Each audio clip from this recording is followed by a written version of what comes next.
la duda, la sospecha, el seguro que no habrás malinterpretado, pero o sea, eso lo que hace es volver a convertirse en víctima, revivir todo eso, sentir que no se te cree, o sea, y eso genera un dolor de tal nivel que la opción es siempre callar.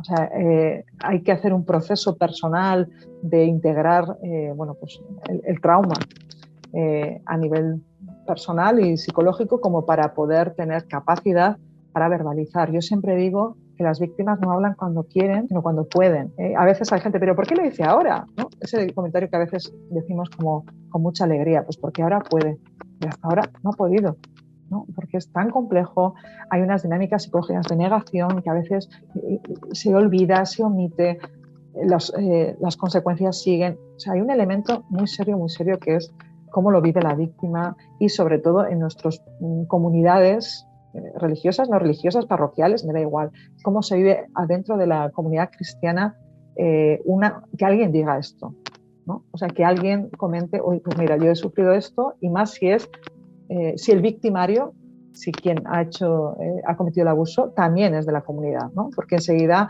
se van a justificar, a defender, a buscar, y eso genera un dolor añadido que ya es suficiente el que se tiene como para aumentarlo más, ¿no? En todos los casos de abuso, una de las cosas que comentan de abusos de menores, por ejemplo, para que el niño pueda expresarse y tal, necesita saber que va a ser acogido, que va a ser recibido y que tiene un colchón de relaciones afectivas como para poder verbalizar, abordar este tema. Ya que en las comunidades eclesiales a veces no estamos tan sensibilizadas como para acoger de esa manera a unas víctimas, ¿no? Porque no estamos, siempre hay una sospecha, una duda, una cuestión, o una mirada de, ay, pobrecito, o sea, es muy complicado acoger eso.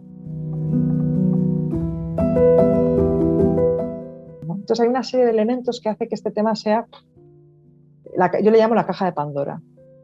El tema de los abusos, sobre todo, en este caso ya de abusos sexuales en la vida religiosa femenina, es la caja de Pandora. Hay muchos estudios, hay una tesis doctoral también en psicología, pero en la gregoriana, de una hermana africana que abordó el tema, pero abordó el tema desde las consecuencias. Ha habido denuncias en congregaciones misioneras en África desde hace muchísimo tiempo. Bueno, este estudio que remito en la nota es de Estados Unidos, o sea, no es de otro lugar que digamos, claro, es que culturalmente, bueno, no estamos libres, ¿no? No estamos libres. Entonces, yo creo que nunca llegaremos a saber de qué cifras estamos hablando. O sea que en este proceso que se está viviendo en la Iglesia, tú sí que tienes también la intuición de que esto tiene que salir más, y de que esto, digamos, se tiene que hablar abiertamente y se tiene que reconocer y se tiene que poder... Yo creo sobre todo que tenemos que adquirir la sensibilidad ante el tema y la delicadeza ante el tema, como para que quien lo ha podido vivir, quien lo ha vivido o lo ha sufrido, más que vivido, quien lo ha sufrido pueda expresarse y sentirse acogida en esa realidad. Y ahora, bueno, un poco el tema que yo capto que es el centro de tu investigación, ¿no? La presencia innombrada del abuso, este abuso también de poder, de conciencia, adintra de las instituciones eclesiales y adintra de la vida consagrada, ¿no? La pregunta es más personal, ¿no? ¿Cómo se inicia tu investigación y cómo tú has vivido como también este paso tuyo de meterte en todo este tema? Bueno, en cómo he llegado aquí, que a veces me lo pregunto, porque yo soy biblista, yo en realidad mi estudio es de la Biblia, mis temas de estudio y de clases, de docencia son bíblicos, pero yo he llegado como por diferentes lugares, ¿no? Ha habido una llegada que ha sido como más experiencial y más de tener que aprender bueno, cosas de abusos, y en este caso sí que estoy hablando de abusos sexuales, acompañando gente, bueno, religiosas normalmente, o mujeres que en diferentes circunstancias han sufrido diferentes formas de abuso, en este caso la mayoría de ellos sexuales, con lo cual te obliga como a leer, a enterarte, a ver cómo funciona la psicología de la víctima, qué cosas suceden cuando una persona sufre un trauma de este tipo, ¿no? Entonces, bueno, pues te obliga a leer por conocer, por poder ayudar, por sentirte un poco en esa línea. Pues estuve yo leyendo y conociendo por ahí. Y a la vez, o casi a la vez, coincidió que la provincia de España, de los jesuitas, el provincial impulsó un grupo de reflexión grupo teológico, con profesores de diferentes centros de jesuitas, precisamente para analizar, estudiar, investigar el abuso en clave estructural y todo tipo de abuso. Y coincidió que pues la investigadora principal que estaba en ese momento solicitó a la universidad en la que estoy que propusiera investigadores, teólogos, y que preferiblemente mujeres. Entonces fue simplemente una cuestión de, pues me ha tocado, me propusieron y dije, pues mira, precisamente este tema me interesa. Claro, ¿qué es lo que pasa? Que vas leyendo, vas conociendo, vas reflexionando, y yo me daba cuenta de que muchas cuestiones que yo escuchaba en compañeras en esto de diferentes instituciones, porque bueno, yo también me muevo en muchas congregaciones religiosas, que escuchaba, que oía comentarios que eran una queja, un poco quejas o situaciones complicadas que resultaban un poco endémicas, un poco en todas las casas cuecen habas, ¿no? Resulta que de fondo había una problemática que era compartida y que era algo que estaba presente, pero que quizá no nos atrevíamos a nombrar, ¿no? Que era pues eso, abusos de poder, ¿no? En el contexto femenino el poder suena fatal, porque no, nadie quiere eso, le llamamos servicio, nadie quiere, no sé.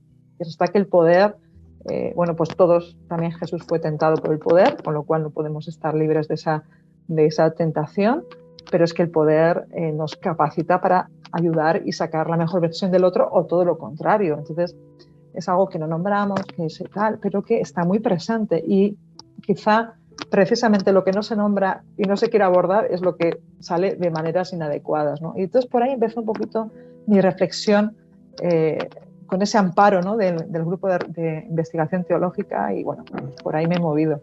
Pues en la nota 7 de tu artículo dice algo así como que en una investigación de 1998 hubo 538 comunidades de vida activa implicadas en una investigación de abusos a religiosas y que 29.000 hermanas podrían estar afectadas. ¿Cómo podemos todavía estar un poco como evadiendo este tema, o que sea un tema un poco colateral, o un tema que no se trata, en concreto este tema de la vida consagrada femenina y del abuso en la vida, porque me parecen cifras gordísimas, ¿no? Son cifras muy gordas. Mira, esa investigación no procedió del ámbito dentro de la Iglesia, sino de una facultad de psicología, y eso hizo que, muy bien, muchas gracias, que estaba analizando las consecuencias del trauma, y de ahí vino. Es un porcentaje altísimo, estamos hablando de un 30%. Es lo que se estima, porque es muy difícil extraer datos. ¿Cuál sería unas buenas vivencias de liderazgo o unas buenas vivencias carismáticas que fueran, digamos, generadoras de dinámicas reversas de esto que ha pasado? A mí se me ocurren muchas. Voy a decirte así unas cuantas y luego si se me van, pero yo tengo varias cosas en la cabeza, porque bueno, pues pensando un poquito este tema, hay uno de los elementos es la percepción del carisma. A veces entendemos el carisma, me gusta imaginarlo como el anillo de Frodo. O sea, el anillo no se puede perder. Y resulta que eso es exactamente lo contrario de lo que es la dinámica carismática, que es un don que se tiene que ir adaptando, que se tiene que ir enriqueciendo con los dones de las personas concretas y que va transformándose y adaptándose. Entonces, la pretensión, la preocupación por el garantizar a veces el carisma, lo que hace es convertirlo en un corsé que al final, ¿quién es el que considera que esto es carismático y esto no? ¿No? Una persona, una autoridad, y a veces ahí se generan muchos problemas, ¿no? ¿Qué es ser esclavo de la Eucaristía en mi caso? O sea, ¿qué es? Bueno, pues es elementos compartidos, puede ser, pero también lo que yo aporto como parte de esa familia, ¿no? Luego hay otro elemento, por ejemplo, que es el tema de cómo vivenciamos lo distinto. ¿Qué pasa cuando alguien piensa distinto, decide, discierne, plantea una tarea concreta distinta a la habitual, o plantea un rasgo carismático que quizá hasta ese momento no se ha desarrollado? ¿O qué pasa? ¿Cómo acogemos grupalmente lo distinto, ¿no? Porque eso ahí nos podemos despertar como muchas voces de alarma, ¿no? Luego hay una percepción del liderazgo que tendríamos que evangelizar. Yo creo que el liderazgo tiene que ser un liderazgo desde la fragilidad, desde no me sé todas las respuestas, no puedo yo sola, me he equivocado, lo siento, vamos a hacerlo juntos. O sea, desde la realidad de la fragilidad humana, ¿no? Y a veces, pues por muchos motivos y por mucho imaginario que nos hacemos de quien está al mando, tiene que saberlo todo, ¿no? no pasa nada porque no somos así.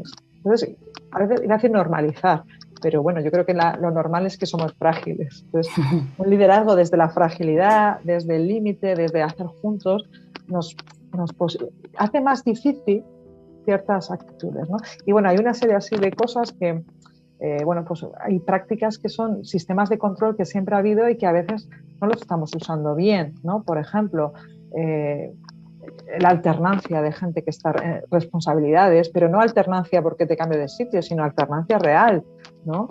No, es que no hay gente, bueno, forma gente. O sea, hay una serie de elementos que harían que esas tendencias estructurales que facilitan o hacen más fácil prácticas abusivas, pues se corrijan y se recoloquen, y yo creo que se vivan de manera como más evangélica, ¿no? Más plural, más...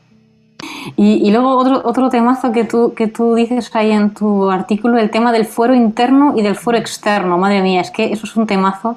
Esto es un temazo. Bueno, te voy a hacer un poco de propaganda porque he escrito un libro sobre vida consagrada, precisamente con la obligación de repensar la vida consagrada femenina. Creo que está en edición en PPC en la colección Sofía. Saldrá, no sé cuándo saldrá, pero donde toco muchos temas de estos, ¿no? Porque creo que tenemos que repensarlo bien, y una de las cosas que hay que repensar es la obediencia, y una de las cosas que hay que repensar es prácticas válidas en un momento contextual donde todo eso era normal socialmente y que ahora se mantiene cuando no es normal socialmente, y cuando hemos visto además que generan con facilidad situaciones problemáticas. Entonces, bueno, yo ahí remito porque esto es un poco hilo de lo que ha generado una reflexión como más profunda de vida consagrada femenina. Tenemos que espabilar, ¿no? Bueno, a ver, el tema de muchos de los problemas es dejar claro qué le corresponde a alguien que lleva la responsabilidad. Es necesario que haya, sobre todo nosotros que tenemos voto, ¿no?, de obediencia. Nuestra obediencia a Dios está mediada por una persona que va cambiando sus funciones, pero está mediada por una tercera persona que no es Dios, sino que es una persona, ¿no? Entonces, uno de los problemas es a qué le corresponde, ¿no?, a esa persona. Y lo que le corresponde, o sea, con el cargo y con la responsabilidad institucional, no va un especial don de discernimiento. O sea, ojalá, pero es que no va. Hay personas que tienen un don de discernimiento y no tienen por qué ser precisamente responsables de una institución, y hay personas que son responsables de la institución y no lo tienen. Simplemente tienen que llevar adelante y salvaguardar la vida comunitaria y salvaguardar la misión de la institución. Y ya está. Entonces, sus responsabilidades atañen hacia lo de fuera. Es decir, que pueden comentar y deben comentar y velar porque el ambiente comunitario saque lo mejor de cada una y lleve adelante su propia vocación, como Dios nos llama, pero no pueden entrar a valorar por qué vivo lo que vivo y en qué momento de mi proceso creyente estoy.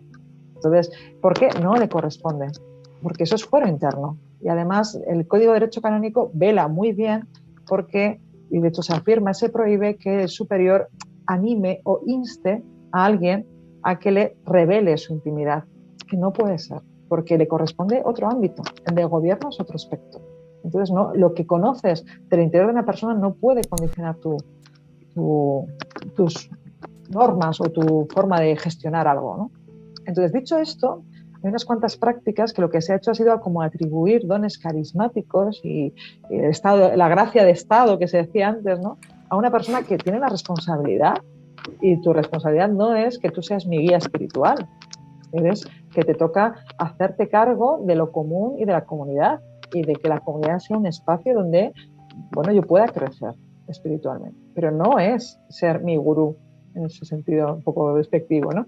Entonces, esa diferenciación, históricamente, por muchos motivos, a veces se ha mezclado, y es un grasísimo error, porque ¿quién puede abusar? ¿Quién puede faltar a la confianza que se te regala? Pues a quien le abres la confianza, ¿no? Y ahí somos súper vulnerables, porque cuando tú esperas, y esa es una sana tradición de la Iglesia, ¿no?, que siempre haya guías, pero tú abres libremente tu espacio de intimidad y de conciencia a alguien que crees que te va a ayudar, bueno, pues estás bajando todo tipo de protecciones, pero esas protecciones se las das a quien tú quieres libremente, no a quien una responsabilidad te ha puesto, ¿no? Pues ahí hay muchas cosas que se mezclan y que hace que los espacios de confesión, de acompañamiento espiritual, de de esta percepción, creo que errónea, de la responsabilidad institucional, se conviertan en caldo de cultivo de prácticas abusivas de todo tipo, ¿no? Te recordamos suscribirte, activar la campanita y darle un buen like a este vídeo.